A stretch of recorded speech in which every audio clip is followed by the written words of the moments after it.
Hai Hai semuanya, semuanya. kita berdua habis nonton film Kuasa Gelap dan ini opini kami.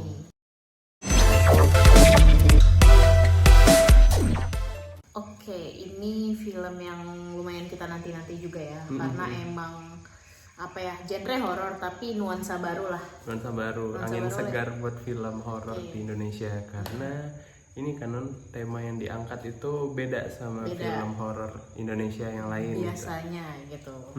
Karena yang biasanya Mungkin ini pertama juga kali ya. bisa jadi. Bisa jadi ya. Iya, Nggak tahu juga kalau kita aku belum nggak explore banyak, tapi kayaknya ini yang pertama. Betul. Karena di film Kuasa Gelap ini nih ngangkat tema eksorsisme.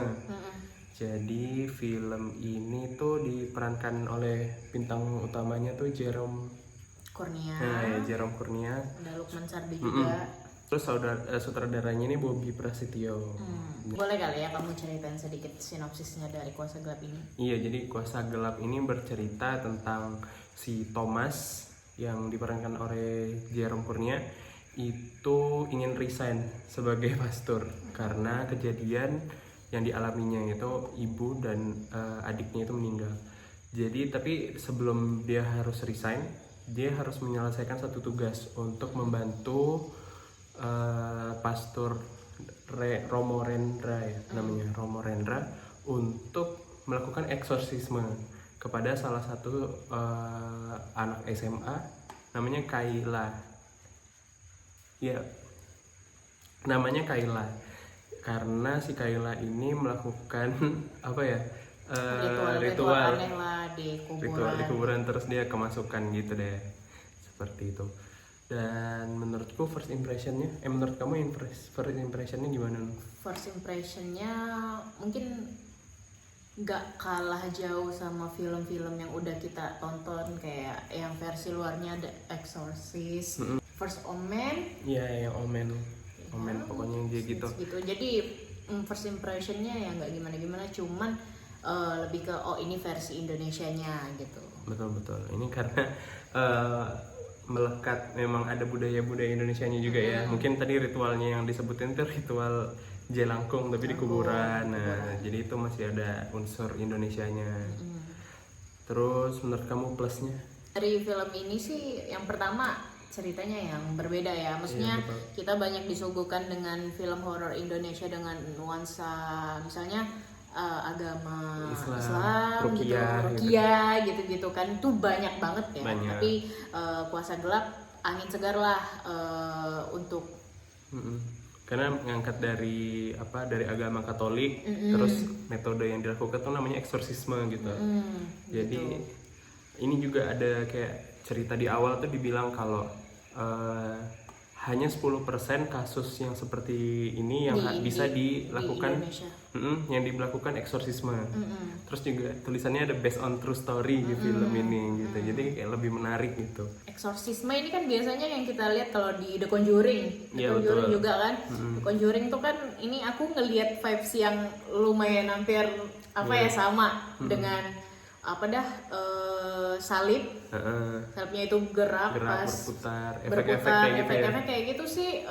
Menurut aku cukup good di film ini, maksudnya cukup juga ngebuat merinding. Iya benar.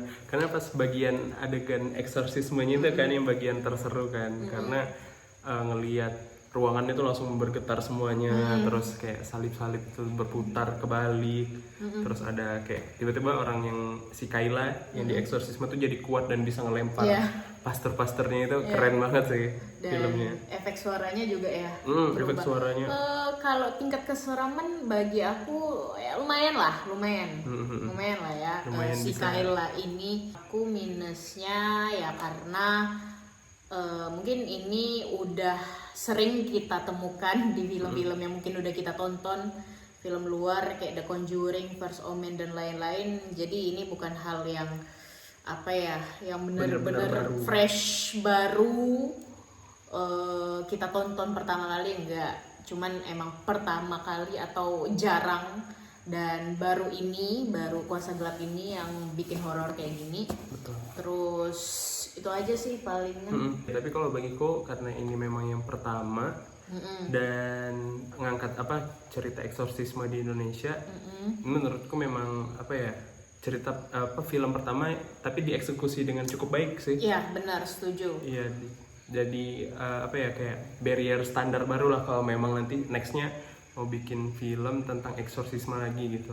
Jangan sampai lebih jelek atau daripada yang iya kayak gitu. Tapi ini bagus gitu, bisa dinikmati banget. Jadi mungkin salah satu yang bisa aku kasih catatan mungkin di bagian explore cerita si antagonisnya, yaitu si Kayla. iblisnya itu yang si merasuki Kayla itu.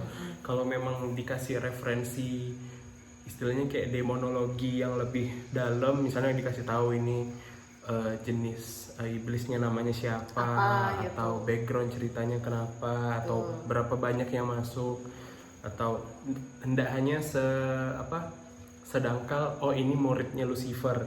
Nah itu terlalu dangkal sih. Kalau memang mau didalamin itu kayaknya lebih good gitu. Tapi karena emang mungkin pertama ya eksekusi yang nanti kedepannya ada improvisasi lah. Iya, mungkin ini menyederhanakan cerita supaya masih bisa diterima lebih banyak orang mungkin ya. Jadi nggak ribet-ribet, nggak dikasih kayak istilah atau terminologi yang ngeribetin orang, bikin pusing gitu kan.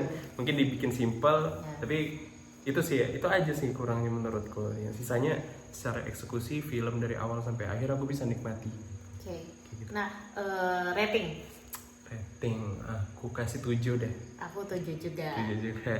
Iya, aku senengnya aku ada cerita baru yang enggak itu aja sih di Indo ya. Mungkin yang udah bosan sama film horor Indonesia yang kerasukan mulu.